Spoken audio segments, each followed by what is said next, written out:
Assalamualaikum warahmatullahi wabarakatuh. Nama saya Rizka Amanda Rahab, kelas 12 MIA 1. Di sini saya akan menjelaskan materi sejarah Indonesia bab 2. Saya akan menjelaskan sistem dan struktur politik dan ekonomi Indonesia masa demokrasi parlementer 1950 sampai 1959. Yang pertama ada perkembangan politik.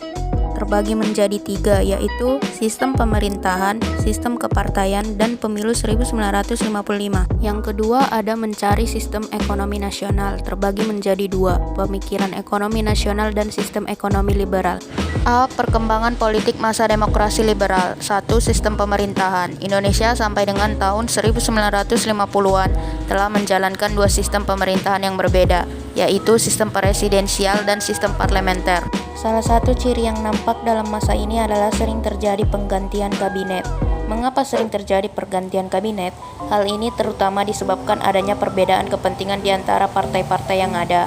Pada saat itu ada desakan dari pihak tertentu agar Presiden Soekarno segera membubarkan parlemen yang tidak lagi mencerminkan keinginan rakyat. Dari deklarasi tersebut dapat kita lihat bahwa faktor keamanan dan pertahanan merupakan aspek penting. Deklarasi tersebut kemudian dikenal sebagai Deklarasi Juanda.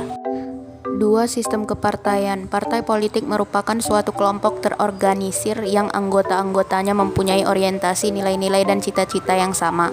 Gagasan pembentukan partai baru muncul lagi ketika pemerintah mengeluarkan maklumat pemerintah pada tanggal 3 November 1945. Sistem kepartaian yang dianut pada masa demokrasi liberal adalah multipartai. Pembentukan partai politik ini menurut Muhammad Hatta agar memudahkan dalam mengontrol perjuangan lebih lanjut. 3. Pemilihan umum 1955. Pelaksanaan pemilihan umum 1955 bertujuan untuk memilih wakil-wakil rakyat yang akan duduk dalam parlemen dan Dewan Konstituante. B. Mencari sistem ekonomi nasional. 1. Pemikiran ekonomi nasional. Pemikiran ekonomi pada 1950-an pada umumnya merupakan upaya mengubah struktur perekonomian kolonial menjadi perekonomian nasional. Pemerintah selain melakukan upaya perbaikan jangka panjang juga melakukan upaya perbaikan jangka pendek untuk menguatkan perekonomian Indonesia. 2. Sistem ekonomi liberal. Sesudah pengakuan kedaulatan, pemerintah Indonesia menanggung beban ekonomi dan keuangan yang cukup berat dampak dari disepakatinya ketentuan-ketentuan KMB.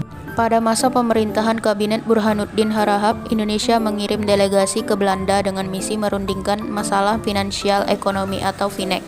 Mungkin cukup sekian yang bisa saya sampaikan, kurang lebihnya saya mohon maaf. Wassalamualaikum warahmatullahi wabarakatuh.